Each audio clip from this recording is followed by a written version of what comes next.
नमस्कार, मैं हूं आपके साथ स्नेह शायन भारत बिहार झारखंड देख रहे हैं आप।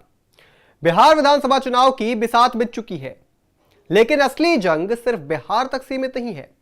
असली धमाका हो रहा है भोजपुरी बेल्ट में, जहां पूर्वी उत्तर प्रदेश से लेकर बिहार तक जातीय समीकरण हर चुनाव का भविष्य तय करते हैं। बीजेपी और उसका गठबंधन एनडीए यहां अपनी कमजोरियों को सुधारने में जुटा है, लेकिन अब एक नई समस्या सामने आके खड़ी हो गई है। जातियों के बीच सीधा टकराव, और वो भी पार्टी के अपने ही कोर वोटर बैंक में। भोजपुरी बेल्ट 2024 के विधानसभा चुनाव और 2024 के लोकसभा चुनाव में बीजेपी के लिए कमजोर कड़ी रहा। अब उसी मोर्चे को मजबूत करने के लिए पीएम नरेंद्र मोदी खुद मैदान में हैं। वो काराकाट और सीवान में जनसभाएं कर चुके हैं और अब मोतिहारी से भी बिहार को हजारों करोड़ की विकास परियोजनाओं की सौगात दे चुकी हैं। लेकिन क्या ये सौगातें उस सियासी बारूद को शांत कर पाएंगी जो पूर्वांचल में सुलग रहा है? पूर्वांचल की जमीनी हकीकत यह है कि यहां बीजेपी के तीन प्रमुख वोट बैंक राजपूत, वैश्य और राजभर अब आमने सामने हैं। सबसे बड़ा उदाहरण है वाराणसी का छितौना गांव, जहां बीजेपी के बूथ अध्यक्ष संजय सिंह और राजभर समुदाय के भोला राजभर के बीच विवाद ने पूरा जातीय रंग ले लिया। इस मामले में अब करनी सेना और अन्य क्षेत्रीय संगठन भी संजय सिंह के समर्थन में आ गए। वहीं अनिल राजभर, ओम प्रकाश राजभर की सुभाषपा और सपा के राम अचल राजभर जैसे तमाम नेता भोला के समर्थन में खड़े हो गए।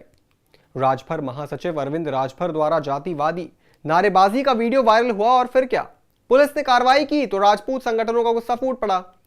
राजेश सिंह राजपूत के खिलाफ केस दर्ज हुआ और इसके बाद क्षत्रिय समाज के सड़क पर उतर गया। पुलिस की बंदिशें धरी की धरी रह गई और 15 जुलाई को छितौना जाने को लेकर सड़कें तप गईं। इधर वाराणसी में राजभर बनाम राजपूत संघर्ष खत्म हुआ था कि बलिया में एक और विस्फोट हो गया।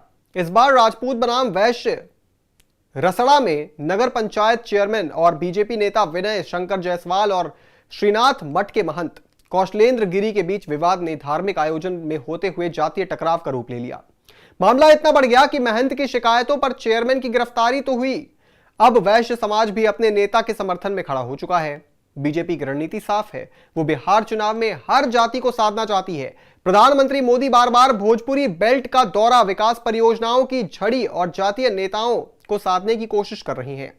सब इस मिशन का हिस्सा है, लेकिन सवाल यह है कि जब कोर वोट बैंक आपस में ही लड़ रहा हो तो कौन किसे मनाएगा? राजपूत, वैश्य और राजभर तीनों बीजेपी के वोट बैंक और तीनों इस समय एक दूसरे के खिलाफ खड़े हैं। नतीजा ये कि बीजेपी के सामने अब जातीय संतुलन बनाए रखने की सबसे कठिन चुनौती खड़ी हो गई है। पूर्वी उत्तर प्रदेश और बिहार के भोजपुरी बेल्ट में सिर्फ भाषा ही नहीं, रोटी बेटी का गहरा रिश्ता है।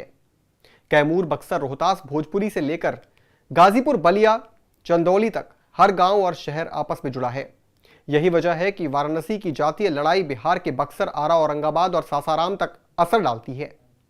2020 में बीजेपी इन जिलों में बुरी तरह हारी थी। कैमूर, रोहतास, बक्सर जैसे जिलों में बीजेपी का खाता भी नहीं खुला और अब 2024 में भी बलिया, गाजीपुर, चंदौली जैसे यूपी के सीमावर्ती लोकसभा क्षेत्र एनडीए हार गया। बीजेपी हर जाति को खुश करना चाहती है, लेकिन अब उसकी खुद की जमीन दरक रही है। एक तरफ करनी सेना और क्षत्रिय संगठन का गुस्सा, दूसरी ओर राजभर समाज की लामबंदी और तीसरी ओर वैश्य समुदाय का असंतोष। ये ट्रिपल टकराव बीजेपी के चुनावी किले को अंदर से खोखला कर रहा है। अगर बीजेपी जल्द ही इस विस्फोट को शांत नहीं करती तो पूर्वांचल का जहर सीधे बिहार के वोट बैंक में घुल जाएगा और तब ना मोदी की रैलियां काम आएंगी, ना विकास की घोषणाएं।